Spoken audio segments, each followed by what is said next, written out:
You need deliverance. This man need what? Go and sin no more. I was just quietly on my own scrolling on YouTube, looking at different videos, and I discovered that J Israel Senior is all of a sudden begin to trend. I mean, if you have been on this, space, you will understand J Israel. At one point, he had an issue with his health, and for some time now, we've not seen him on social media. And just recently, he has been on what he considered an apology tour, moving from one place to another, writing series of letters, writing series of posts in the attempt to apologize to different prophets that he had at one time insulted, called out on social media, and he has been going about with that message. But there are some things that doesn't actually add up for me in all of this apology. He clearly said to me, go back. I have called you for my work, but before you can preach to anybody, go back and correct everything that you have ever said and correct everything that you have ever spoken with your mouth against my servants. But I came all the way from South Africa to say to Papa J, Prophet Jeremiah Omoto Fufeyin, I'm here today to say to you, I am deeply, sincerely sorry. And I apologize for everything that I said against you. And I'm here to ask for your forgiveness. For a few seconds, I'm going to say there were news that was spread on social media a couple of months ago that J Israel has died. Now, I had what is called a near-death experience. And in that near-death experience, I had an encounter with God, and God said to me, go back and make peace. Go back and make peace with every servant of God that you ever spoke against. I am here today as a product of that encounter. After everything that I said, God said to me. First of all, if you know J Israel, at one point in time, he came up with a story of how he has repented from occultic practice.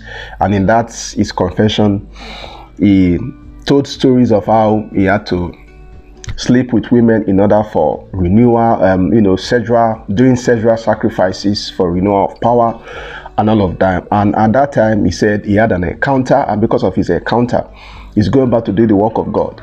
Instead of doing the work of God, what we saw, that instance of that version of J Israel, was going about insulting pastors, insulting prophets, a lot of them, quite number of them. He has insulted the likes of Joshua Selman, he has insulted the likes of Dade Adeboye, he has insulted a lot, both true prophet and fake alike. He has done a whole lot of insulting, and all of a sudden we now saw J Israel come up with a video, and he more like reinvented himself.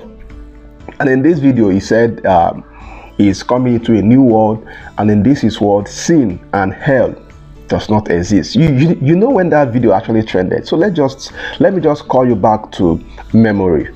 Hear me and hear with me well. In my world, this world I'm going to introduce you to very soon, sin does not exist, and I'm going to explain and tell you how. Lives in your mind. Hell is in your mind. Okay? Hell is in your mind. Hell is right here. Hell is something that was manufactured and created so that religious people can be easily controlled.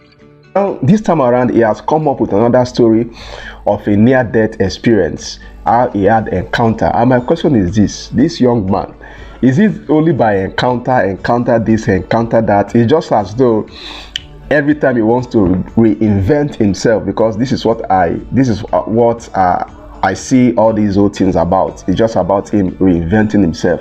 So just like every time he wants to reinvent himself, he comes up with the story of having an encounter with the Lord, what the Lord told him, and all of that. But to me, some things don't just add up in all of this moving from one prophet to another prophet in attempt to apologize to them.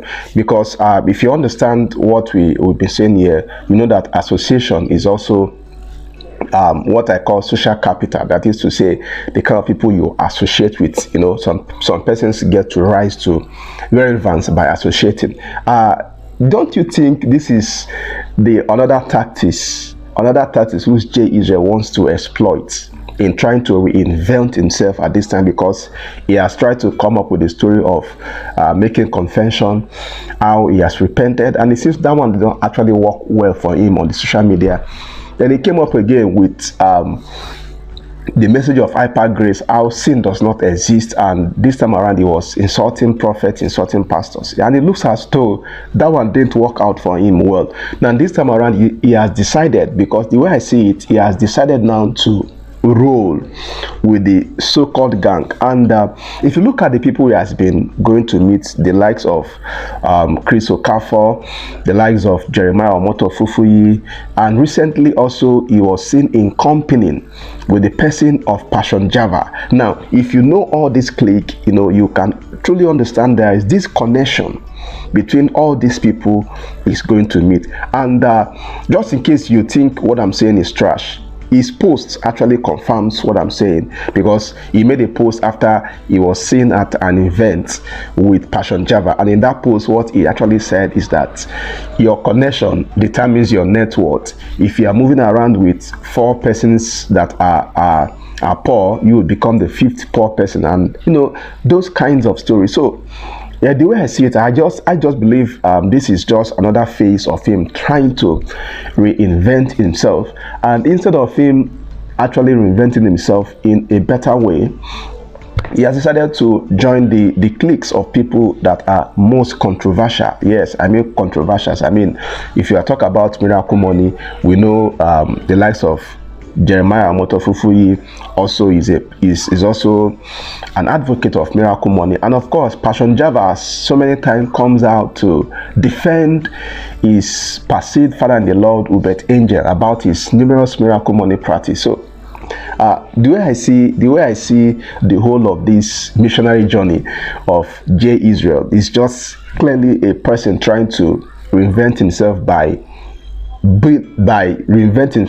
actually chilling out with the big boys. And you know what that means? I mean, for him, it's just like a way of him bringing himself back to relevance, because very soon we'll start looking out for J. Israel. But I don't really understand why he decided to choose Nigeria.